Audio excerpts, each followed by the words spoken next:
Okay. Good afternoon.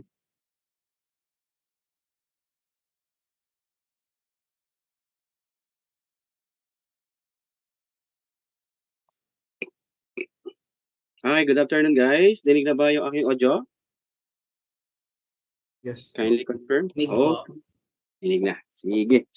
So, let us continue. Okay na tayo dyan. So, iwanan na natin yung work. So, let us discuss another worded problem. So, for problem 17, actually, itong age problem, it is a very good practice para makapag-extract ng mga equation out of the given worded problem. Kumbaga, pagdating sa algebra, sa worded problem, si age problem ang medyo mabigat ng konti, pagdating dyan. So, age problem. So, tulad binanggit ko kanina, pagdating kay age problem, we don't have any specific formula to be considered. Unlike kay work, meron tayong formula na sinusundan. Dito kay age problem, wala. No? So, you have to get the given equation. So usually, age problem can be solved using system of linear equations.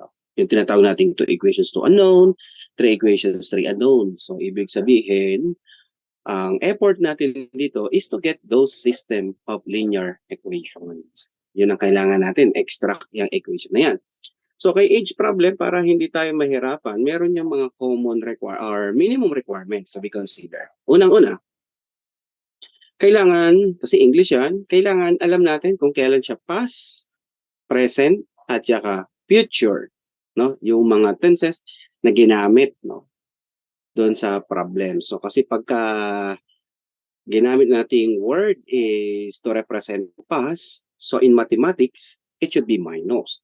Kapag future, you have to consider it what? Addition. Pag present, at is yan. So kailangan alam natin yung past, present, at future tense of the given words na ginamit dyan sa ating problem. Pangalawa, na second minimum requirements, kailangan yung mga simple words na merong equivalent mathematical operations or processes, kailangan alam natin tulad nung twice, times 2, thrice, times 3, more than. So, ibig sabihin nun, plus, less than, that should be subtraction. Yung mga ganong term, so kailangan medyo familiar na tayo doon sa mga terms na yun, yung kanyang ibig sabihin. So, kailangan yung mga simple words na merong equivalent mathematical equations, alam natin. So, tulad dito kay 17, so I think, ang pinag-uusapan natin dito, father and son. So, dalawang tao. So, which means we need 2 equations. No? 2 equations that would represent the relation between yung age nung father at saka son. So, to create the given equation, magsiset tayo ng variable. So, palagi, yung isa-set nyo na variable na gagamitin to represent the age of the person diyan sa problem, palagi yan nasa present age. So, tulad dito kay number 17, i-let natin kasi man, that is the father, no? So, F at saka sino, S. Tandaan, palagi yung isa-set natin variable, usual, dapat nasa present age yan. So, si F is the present age nung man o nung father, tapos yung S is the son. So, dati ako, nung tinatry kong practicein ito, usually, nasanay tayo na pagkuha ng equation, pag binasa natin, siyempre, pag nagbasa ka, left to right, di ba? Tapos, kukunin mo equation, ganun din, left to right. So, ito lang yung nakita ko, para madali at hindi tayo malito.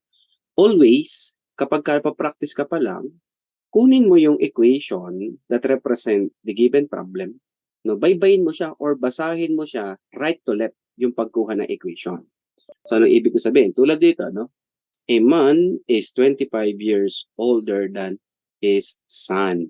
So, para hindi ka magkamali sa equation na kukunin mo, baybayin mo lang siya right to left.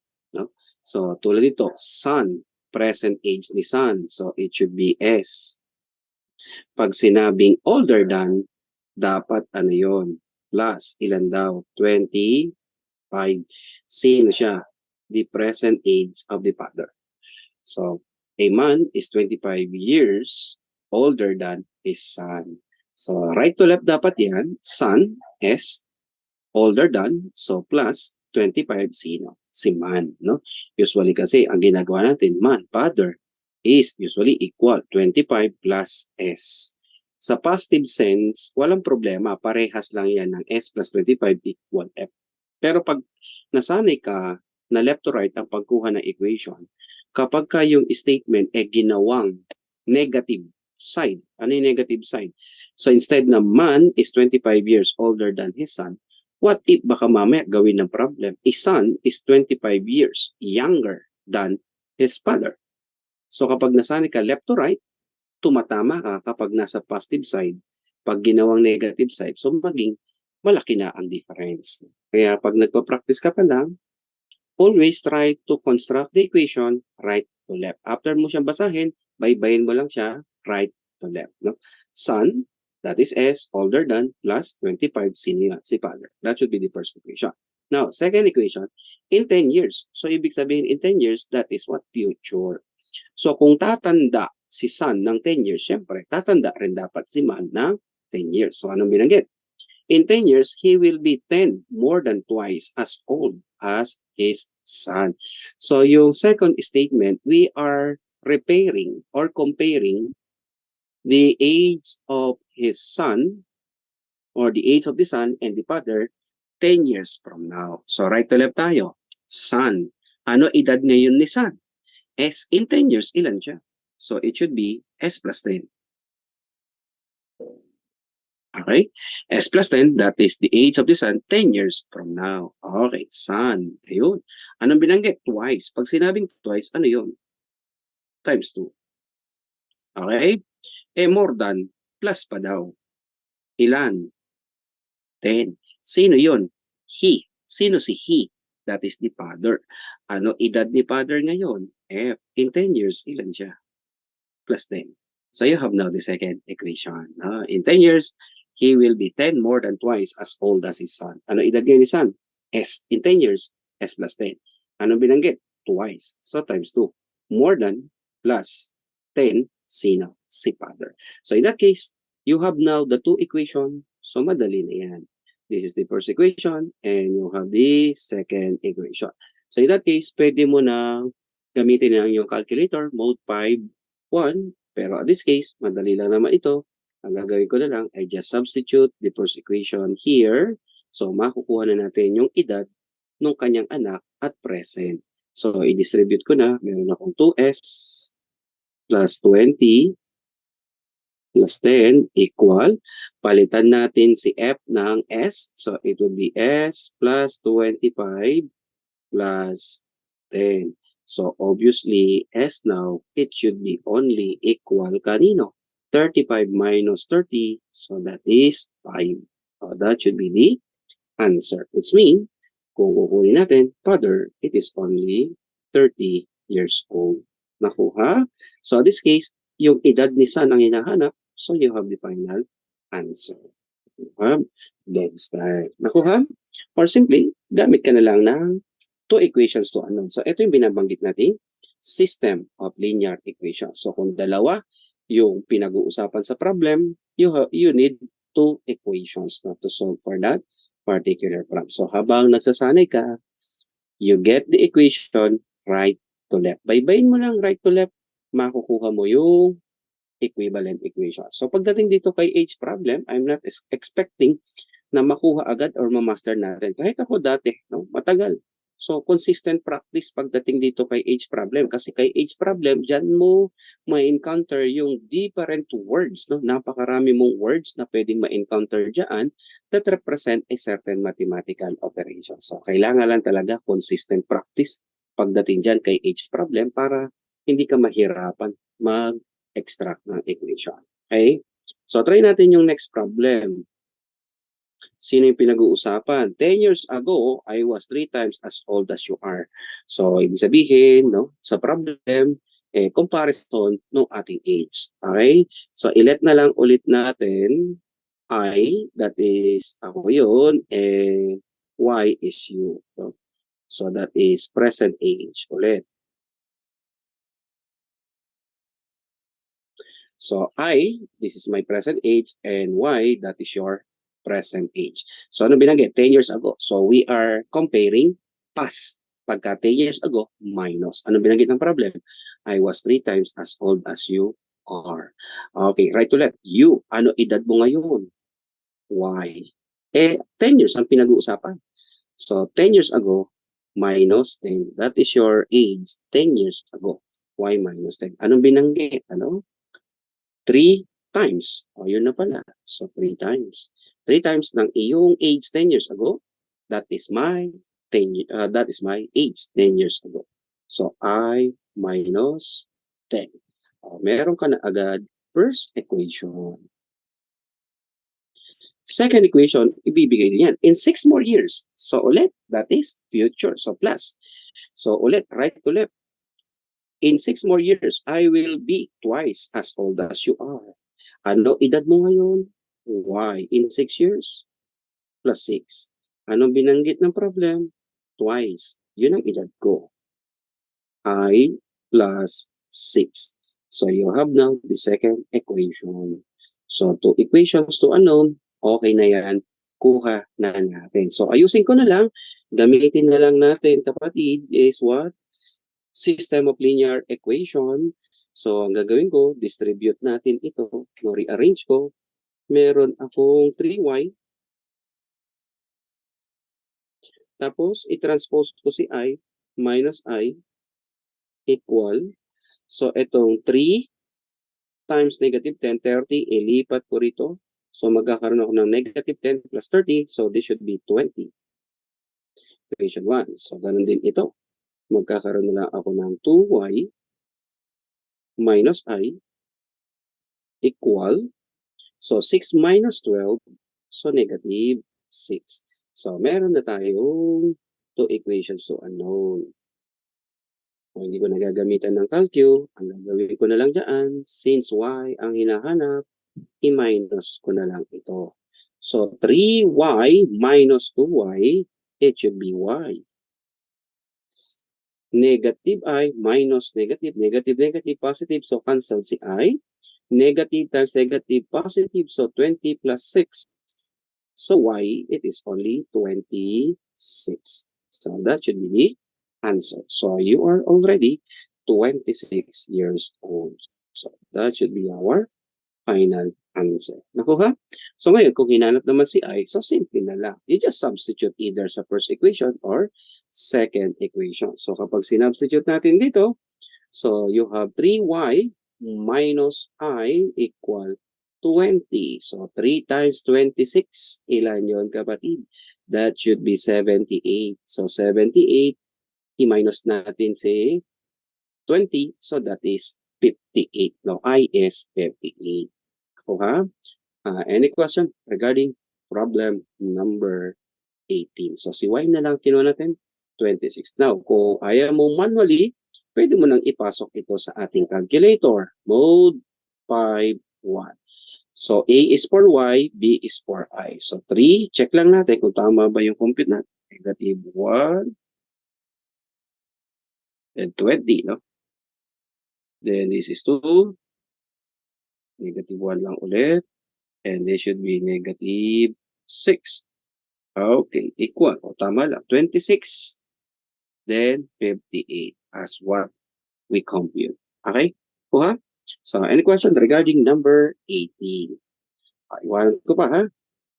Let us try number 19 before natin kunin yung pinakasikat na age problem. Ano? Kaya isa yan sa mga sikat na worded problem sa algebra kasi most of the time, yung mga problem sa age problem, pag binasa mo, para lang silang mga tongue twister. No? So, tulad itong number 20, ito yung isa sa pinakasikat na age problem sa algebra. Si Maria, kasi pag binasa mo, para lang talaga siyang tongue twister, no? Maria is 24 years old now. Maria was twice as old as Anna was when Maria was as old as Anna is now. Di ba? Para ka lang nag-tongue twister, parang was at saka as na lang ang narinig mo, no? So, mamaya, paano natin i-handle yung ganitong klase ng tanong, ganitong klase ng wordings pagdating sa age problem. So, let us try number 19. Again, So, two persons, si Boyet at saka si Joy. So, ilet na lang ulit natin B and J, no? Palagi present age lang naman yan. 10 years ago, o parehas lang pala ito no? 10 years ago, Boyet was 3 times as old as Joy. Now, he is 10, more than twice as old as Joy. Find their ages. So dito muna tayo sa first statement. Boyet was 3 times as old as Joy. So Joy, ano present age ni Joy? J. 10 years ago. Ago is past. So minus. Okay? Ilan daw? 3. That is Boyet 10 years ago. So B minus 10. Okay? Next statement, now. Now is present. Sino si he? That is Boyet. Okay. Now, he is 10 more than twice as old as Joy. Now is present. Ano present age ni Joy? J. Anong binanggit? Twice. Times 2.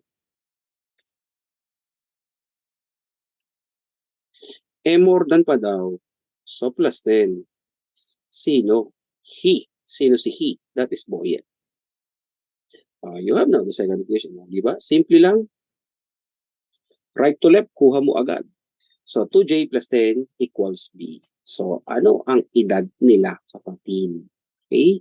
So, two equations to unknown. Solve ko na lang manually. Ang gagawin ko sa equation 2, substitute ko sa first equation. Then, we can have now the age of Joy.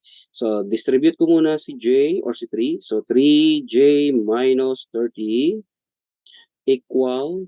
So, si B as in terms of Joy. So, 2J plus 10 minus 10. So, obviously, J now, that is only 30. So, if Joy is 30 now, therefore, Boyet is what? 2 times 30, 60 plus 10, 70. So, yun na hinahanap mo ating problem. 30 and 70. Anong letter? Ayun, cut style. Okay? So, iwanan ko si number 19, kapares lang almost ng number 18. So, dito tayo sa pinakasikat. Si Maria. Sir, bakit sikat yan? Unang-una, para siyang tongue twister. Diba? Pangalawa, bakit siya sikat? Merong Maria, may version ginawang Mary. Si Ana, ginawang Ann. Okay? Binago, ginawang English yung pangalan. At ito talaga yung nagpasikat sa kanya. Dalawa ang possible answer kung hindi mo makita yung pinagkaiba. No? May isang review materials, ang sagot, 16. Yung isang review material, 18. Parehas nasa choices. Isang 16 at saka 18. Kaya yung iba nagtatalo, hindi ang sagot dyan 16. Yung iba sagot, hindi, 18 yan. Ano ba talaga ang tunay na sagot? But actually, parehas na tama sagot yung 16 at saka 18. Kasi meron lang single word yung pinagkaiba. Isang word lang ang binago sa problem, kaya may isang possible answer na 16 at saka 18. Okay? So, paano yan? So, let's say, Maria and Ana. Wala tayong problema kay Maria. Binigay ni present age, 24. Si A, present age ni Ana.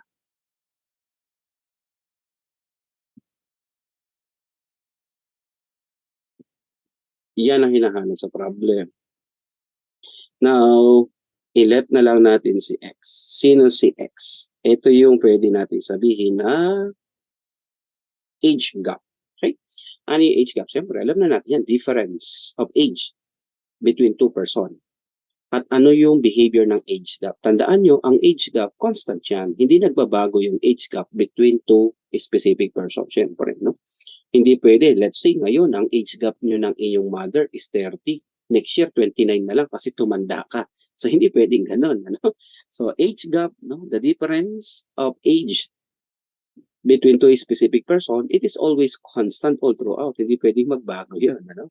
So, age gap, palagi yan, no? Difference of ages of two specific person, and it is always held to be constant at all cases. Okay.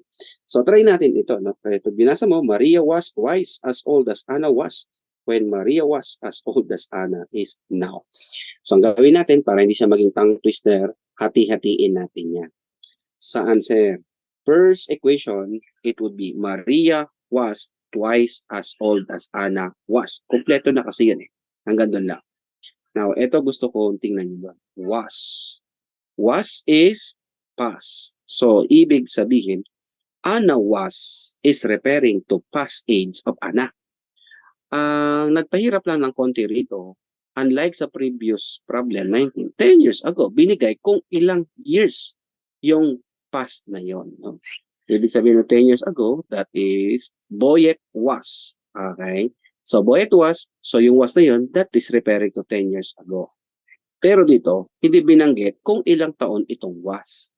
Kaya para mas madali, pag walang binigay na specific year kung ano yung was na yon, considered as what? Age gap. So, ibig sabihin, Anna was is referring to age of Anna X years ago. So, kapag nabasa mo, Anna was A minus X. So, kung bumata si Anna ng X years, therefore, Maria babata rin ng X years. So, ibig sabihin, pag nabasa mo si Maria was is referring to age of Maria X years ago, which is 24 minus X. Okay? Yun ang ibig sabihin itong Maria was, Anna was. So, dito na tayo. Maria was twice as old as Anna was. So, ito lang tatandaan. Pag sinabing Anna was, past age. So, since walang specific year doon sa was na yun, pinakamadali, age gap na lang. A minus X. Kaya kapag nabasa mo yung term na Maria was, so ilan si Maria? 24 minus X or simply M minus X kung wala mang binigay na Maria is 24. Pero dito, given na. Okay. So therefore, Maria was twice as old as Anna was. So Anna was, ano yun? A minus X. Tapos na doon. Ano binanggit? Twice. Okay. Twice as old as Maria was. Maria was is 24 minus X. Meron na tayong first equation. Nakuha na natin. No? Next equation, dito na yon. No? Another statement kasi ito. When, doon tayo. When Maria was as old as Anna is. Anna is present. So, ibig sabihin, A lang yun. Dito tayo. When Maria was as old as Anna is now. Ano edad ni Anna ngayon? A. Okay? Equal siya kanino? Maria was. Ano si Maria was? 24 minus X. So therefore, second, Anna is 24 minus X. So meron na tayo second equation. So in that case, wala na tayong problema. Makukuha na natin yung value ni Anna. So ang gawin ko muna kapatid, kunin natin yung age gap. So ito, substitute ko dyan.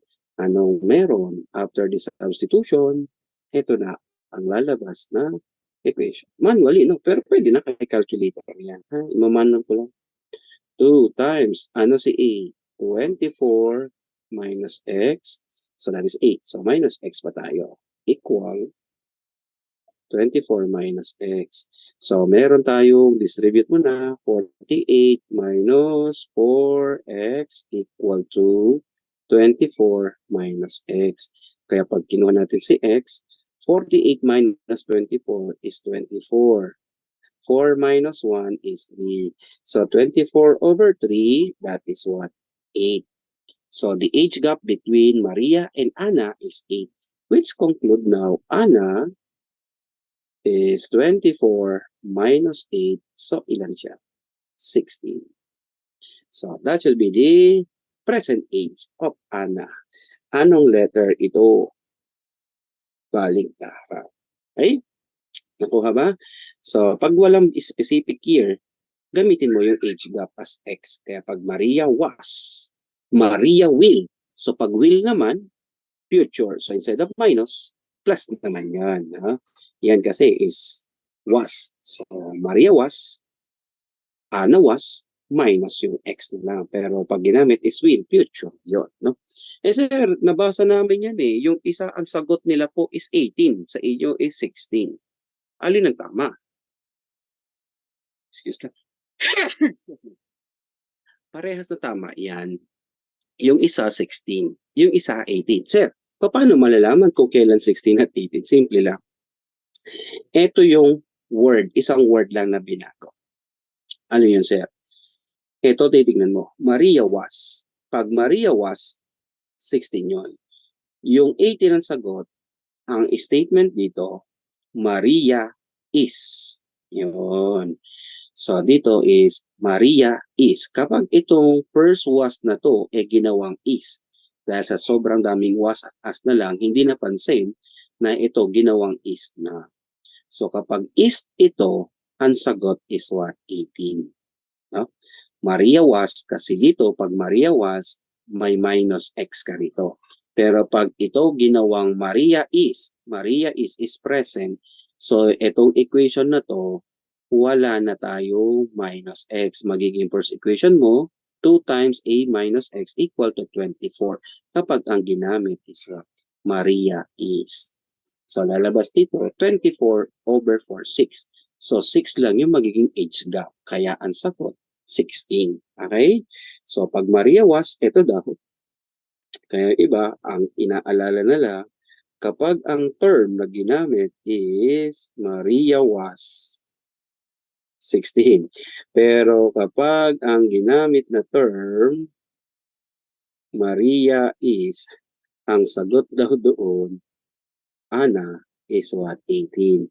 Kaya parehas na tama yung 16 at 18. Yung iba lang, kaya nagtatalo, bakit hindi sila magkasundo na 16 or 18? Kasi hindi nila napansin na itong was pala na to, ginawa lang is. O yung is, ginawang was. Mag-iba na ang magiging sagot. Okay? Kuha? Any question regarding number 20? So marami pang mga klase ng description of words na pwede nyo ma-encounter reality. Lalo na dyan, ano? Kay age problem. So si age problem, it is very good practice kung paano mag-extract ng equation. Okay? Kung paano makakuha ng equation. So, practicein nyo lang. Marami kayong problem na pwede ma-encounter kay age na pwedeng mag-improve doon sa pag-extract or pagkuha ng mga equation. Wait lang ha.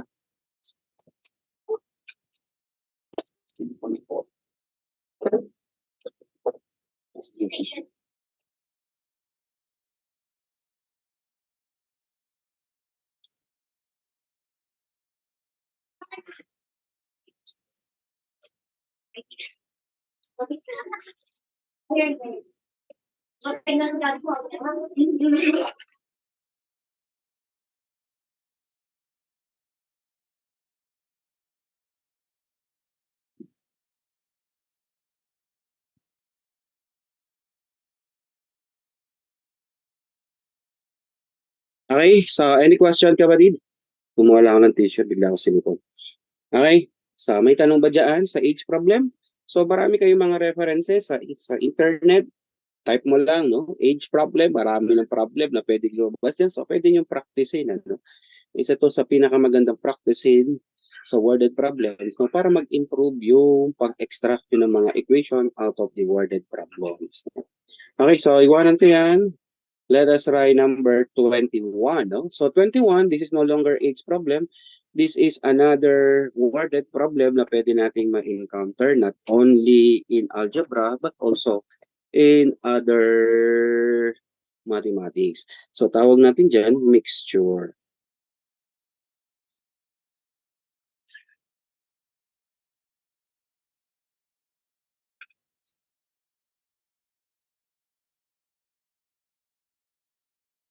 So alam naman natin, pag sinabing mixture, that is a combination of two or more different substance.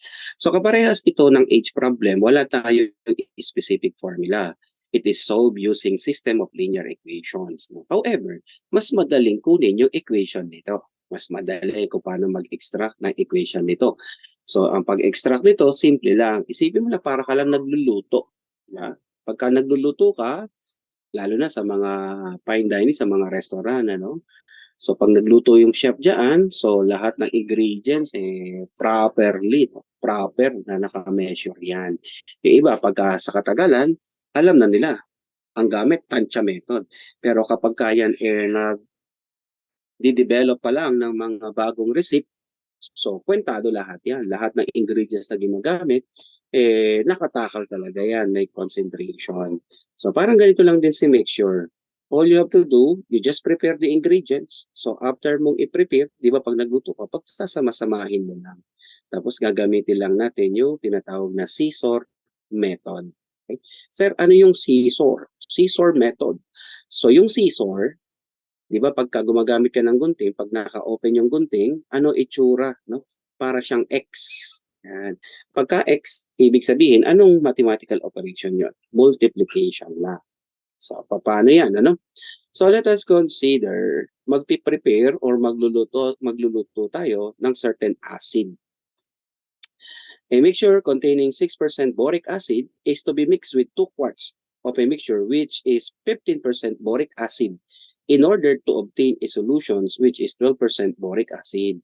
How much of 6% solution must be used? So let's say sa tindahan mo o ang iyong pinagkakaabalahan is to prepare a certain acid. Ano? So nagkaroon ka ng customer, ang required niya, kailangan ko ng 12% boric acid solutions. So tumingin ka na ngayon sa iyong shop. Fortunately, nakakita ka ng available acid. Ang problema, para hindi masira ang iyong business, tinest mo muna. Yung first acid, 6% lang. So medyo mababa. No? So humanap ka ulit. Fortunately, meron ka ulit available, 15%. Matapang naman yan. No? Hindi po pwede. So ano naisip mo? So para lumabas itong 12, a certain amount, no? A specific amount of 6 and 15, isang malabnaw, isang matapang, pagka pinagsama, possible, ma-attain natin itong 12%. So ganito ang ginawa. Kumuha tayo ng certain container.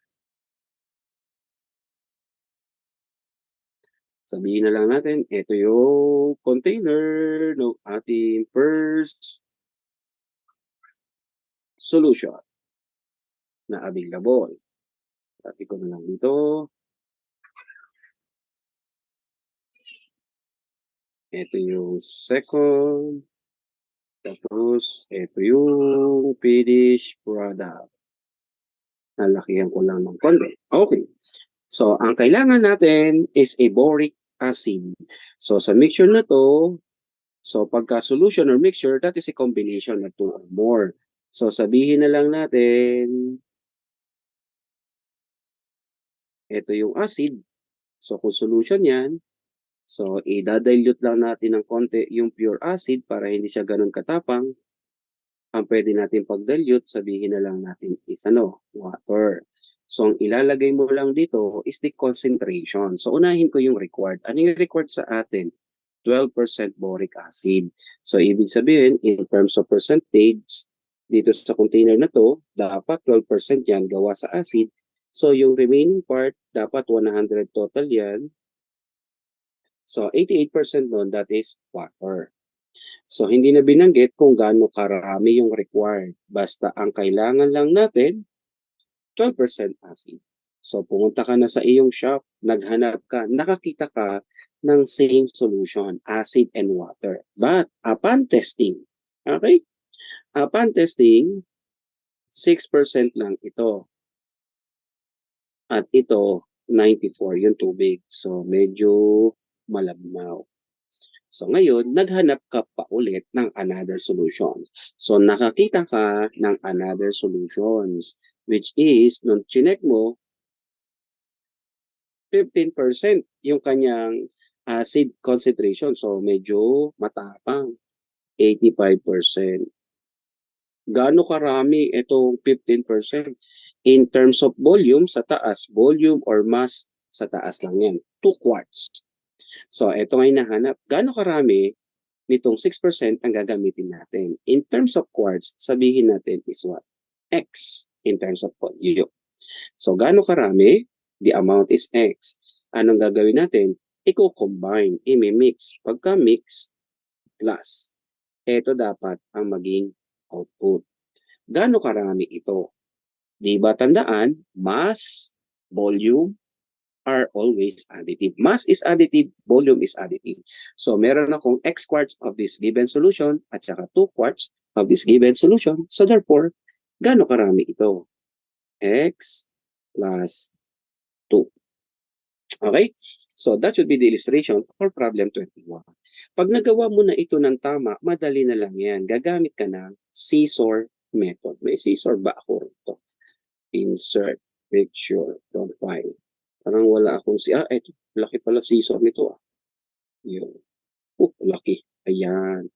Ayun sasabi ko scissor nito. Pag inopen mo yung scissor, anong makikita mo? X. Ano yung X? Multiplication. So, pwede kang gumamit dyan ng small scissor. So, anong ibig sabihin yan?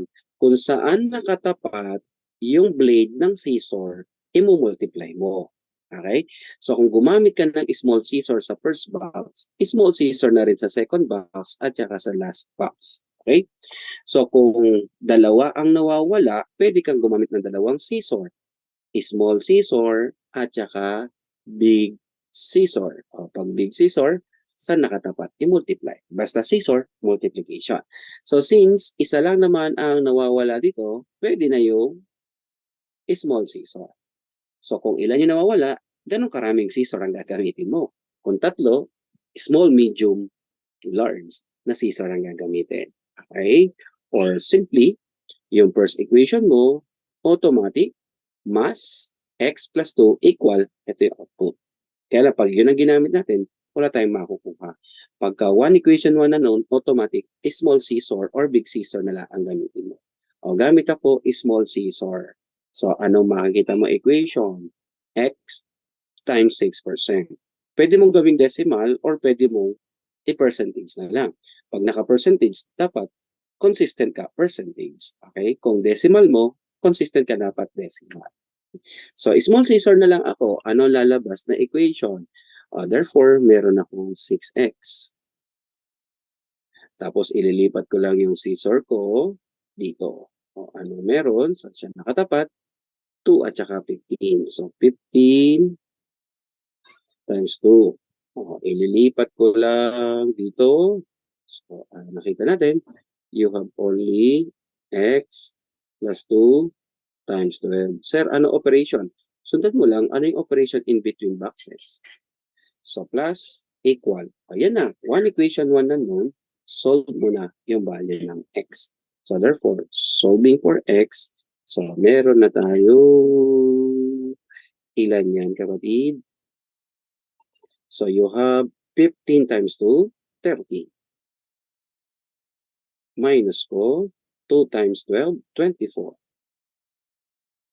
Okay?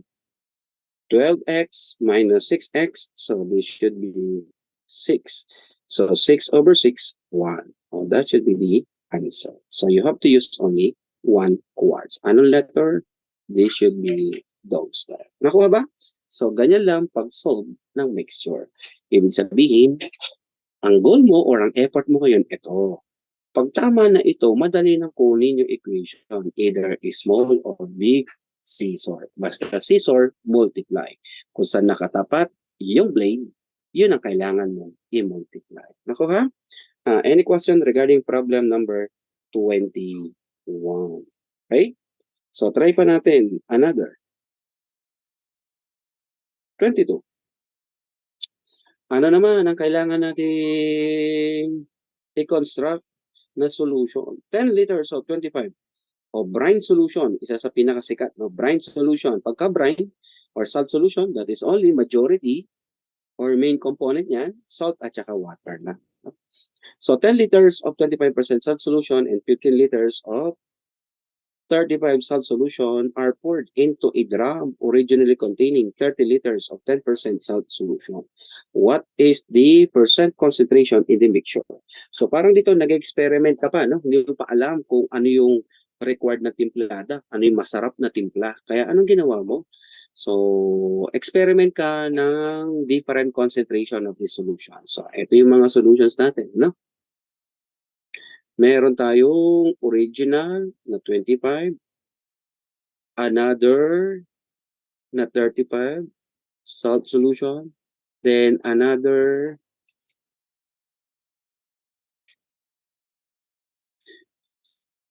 na 10% salt solution. So, pinag-combine, ito yung naging output natin. Lalakyan natin. Okay. So, yung first, so pagka salt solution, that is salt.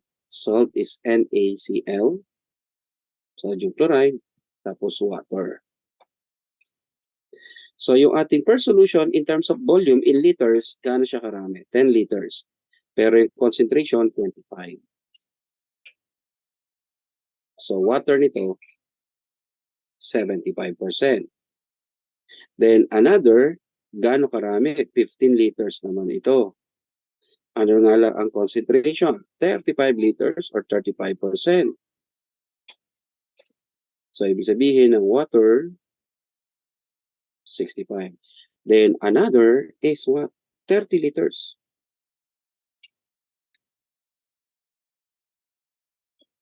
Ang concentration nga lang nito, 10% at ito is 90. Ngayon, anong ginawa natin? These are combined. No? Therefore, ito yung output. So, hindi natin alam kung anong concentration niya. The concentration of the final or finished product is X. That is the concentration of salt. Then si Y is water. Okay? Then, since pinagsama-sama lang natin, anong total volume nito? So, volume are additive. So, 10 plus 15 plus 30, ilan lahat yan? So, that is 55. So, anong hinahanap? What is the concentration of the final mixture? So, we are looking for what? X.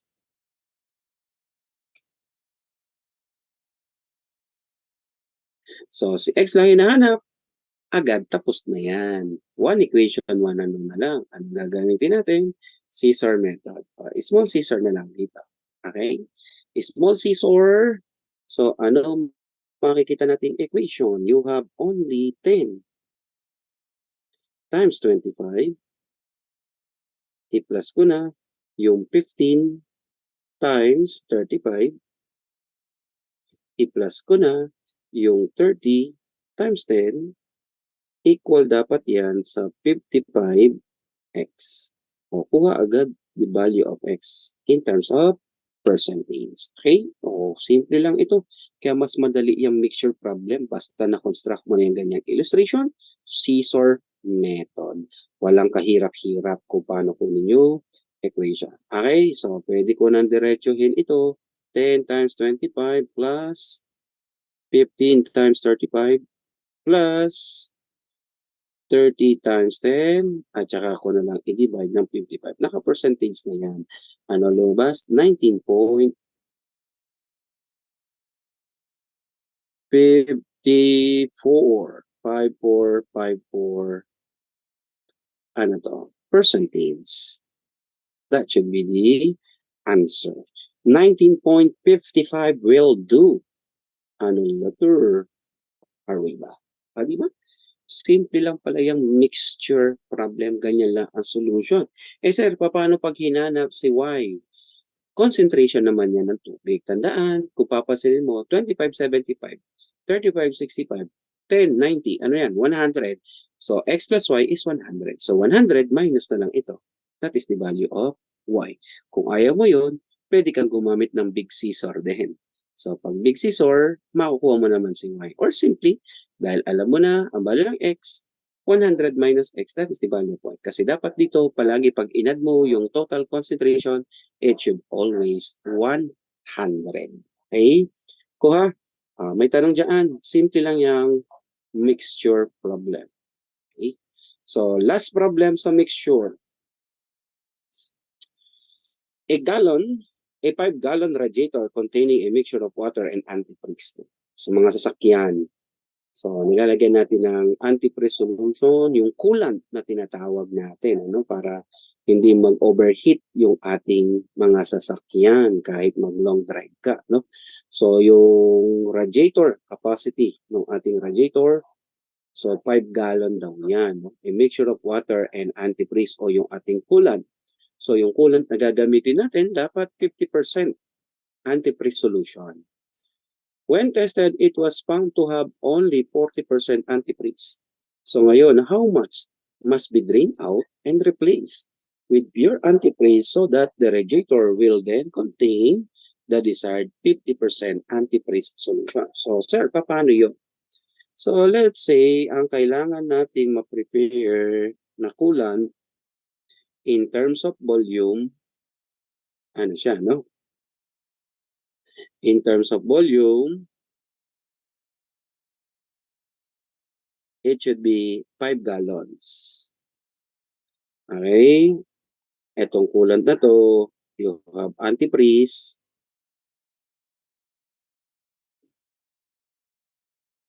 at saka water.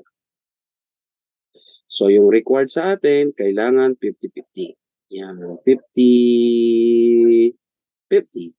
So, upon testing sa iyong shop, fortunately, nakakita ka ng coolant in terms of capacity, 5 gallon din. Yun nga lang, syempre para hindi ka masira kung tama ba yung binigay mo, nag-test ka ngayon. Tinest mo, unfortunately,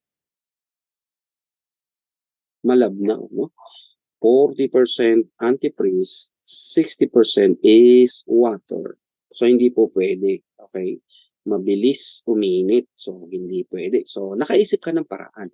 So, para hindi ka na lang magtimpla ng panibagong coolant, nakaisip ka ngayon ng paraan. Babawasan natin yan. Sayang naman yung ibabawas. So, ang gagawin natin, ilalagay natin sa isang container kung gaano karami ang ibabawas dito. Babawasan natin ito. Hindi natin alam kung gaano karami. Let's say that is X. Dahil binawas, ano yun? Pagbawas, minus. Nagbawas tayo ng certain amount dito sa available. So, ibig sabihin, ito, galing dito. No, deducted lang or tinanggal lang natin. So, which mean, parehas lang sila ng concentration. 40 pa rin yan, 60 yan. Okay? So, nabawasan na sa 5 gallon. So, anong gagawin naman natin para tumaas? Kasi malabnaw yung unang mong timpla. So, para tumaas ito, anong ginawa natin? Kung gaano karami, maliwanag, ano? How much must be drained out and replaced with pure. Okay? Kung gaano karami ang tinanggal, ganon karami ang ipapalit mo. Kaya lang, pagka pinalitan mo, pure. Pag sinabing pure, 100% ang antifreeze, wala siyang kasamang tubig. Dahil inad mo ito, ipa-plus natin. After mong dagdagan, no? After mong magbawas, dinagdagan mo ng antifreeze, minix mo ulit, shake, shake, shake, ayun. Upon testing, sakto na. Nakuha mo yung required concentration. So, ang tanong ngayon is, gaano karami ang tinanggal at equal yan sa amount of pure antifreeze na pwede nating ipang-replace. So, solving for X. O, one equation, one unknown, anong gagamitin natin? Small scissor. Gagamitin ko yung scissor dito. Ililipat ko dito yan. Ano kaya ang gagamitin natin? Small or big scissor? So, pwede kang gumamit ng small, pwede kang gumamit ng big. Ako, gagamitin ko na lang big scissor. Sir, bakit po big? Kasi pagdating dito sa third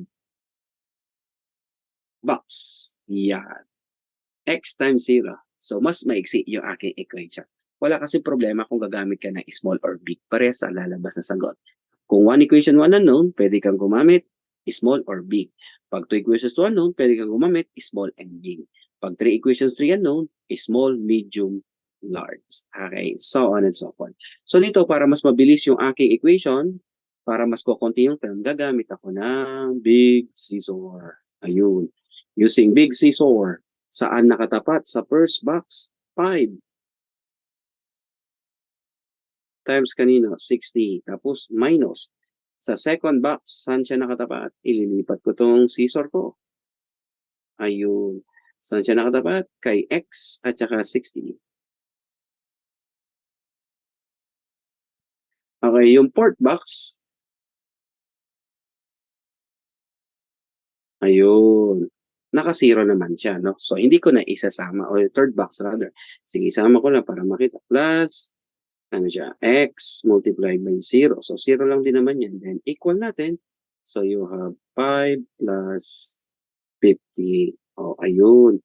Kaya mas maiksi. Pwede kong tanggalin na lang yan. So, we can have now the value of x. Okay? Ano ang lumabas, kapatid?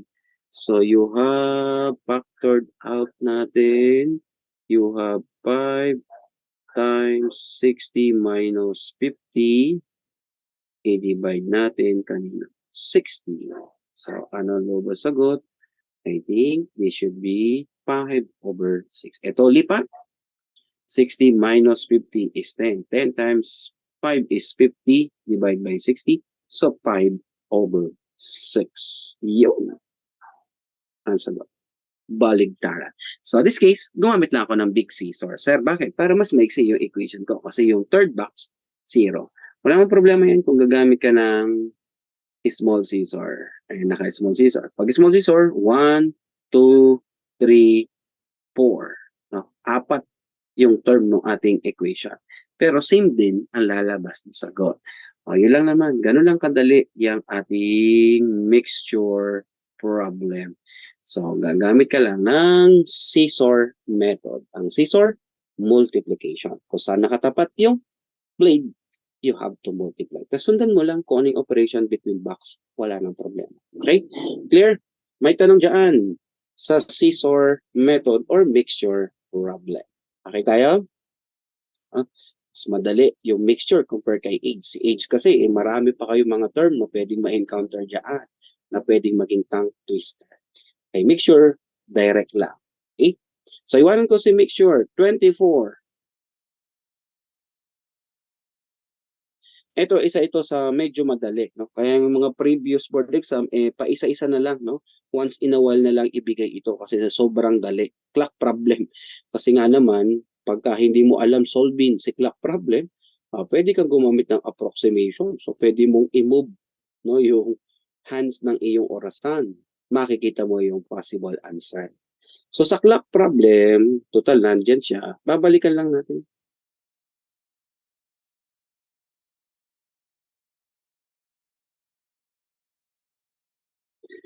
So, sa clock problem, ang pinag-uusapan dito, yung basic analog clock lang, ha?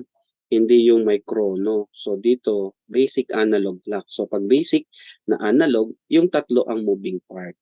The hour hand, the second hand, at saka si minute hand.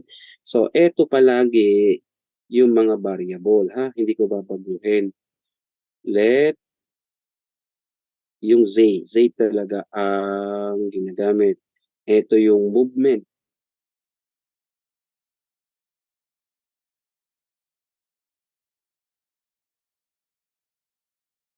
Of second hand. Siyempre, dahil second hand yan, it is measured palagi in terms of what? Seconds. Tapos, yung second moving o yung second hand natin o yung next na variable is x. Sino naman ito? Movement of minute hand. Since minute hand yan, siyempre, nakasukat yan in terms of minutes din. Then lastly, siyempre, yung hour hand. Y. Movement of hour hand. Although hour hand yan, yung kanyang movement, sinusukat din in terms of what? Tandaan, take note, that is in minutes. Naka-minutes din yung sukatan ng hour hand. So, ibig sabihin, kapag kinuha natin ang value ng x, no? So, x in terms of z, palagi yan z over what? 60. Kasi kada isang minuto, ilang segundo. So, which mean, kailangan mo nang gumalaw ng second hand ng 60 seconds bago magkaroon ng isang minute movement yung ating minute hand. So, ibig din sabihin, kung kukunin ko si y in terms of x, anong value ng y in terms of x? Huh? Anong value ng y in terms of x, kapatid? Anong value ng y? Ito, mga direct relation to. Ano naman ang value ng y in terms of x? Kung express ko si y in terms of x, anong value ng y, kapatid? Sa tingin niyo, ano value ng y in terms of x? Ano relation ng y at saka x? Y is movement of our hand, x is the movement of minute hand. Ano relation between the two? Ilan yan? Ilan si y in terms of x? Naalala? Ilan yan, kapatid? Sa tingin niyo, ilan si y in terms of x? Yan yung mga direct relation na palagi hindi na magbabago. Okay. Ilan siya? Y in terms of x. If y is the movement of our hand and x is the movement of minute hand, so what should be the value of y in terms of x? Ilan siya, kapatid? It should be, ano, x times, ano multiplier ng x, kapatid? To represent y. Anyone? Sige nga, kapatid. 60, 60, 60, 60. Okay? So, ang sagot? Anong sagot? Multiply by 1/12. Malapit-lapit na, no?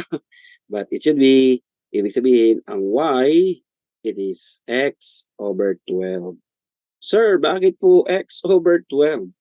Since ito lang binanggit ko, ang y is movement of our hand, pero nakasukat yan in minutes. Diba? In between r, so maglagay ako ng orasan para mas madali nyo magets. Alam na natin, siguro yung 60 ang basis ninyo ng isang oras, ilang minuto? 60. Tama naman yun, ano?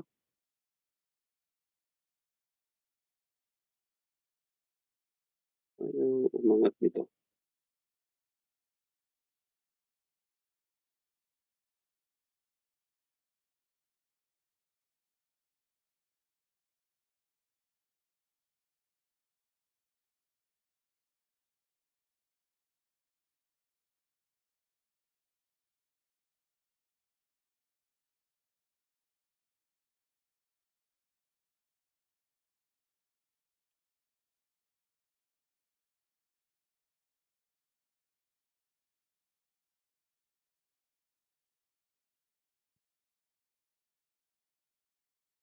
Yan.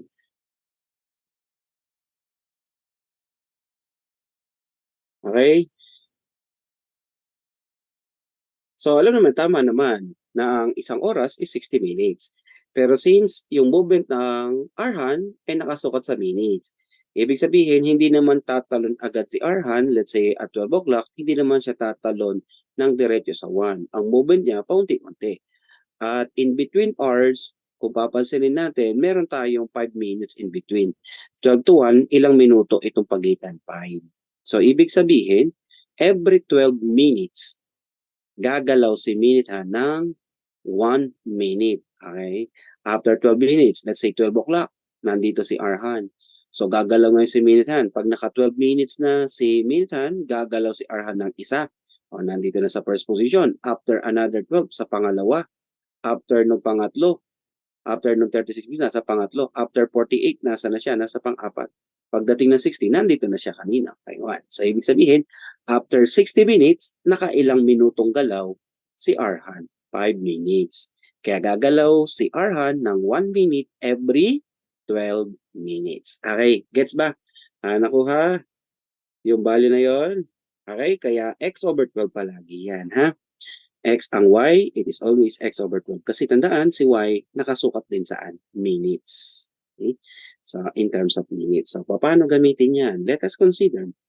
At what time between 8 and 9 o'clock will the minute hand coincide with your hand? Okay, so paano yun? So, kailangan lang natin ilagay yung initial at saka required time. Since between 8 and 9, ibig sabihin, initial time natin, 8 o'clock.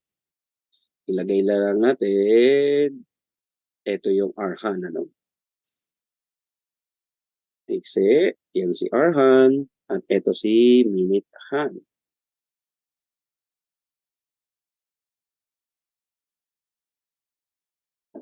Okay. So, wag na nating intindihin kung ilang segundo yan kasi wala naman sa choices yung segundo. Okay.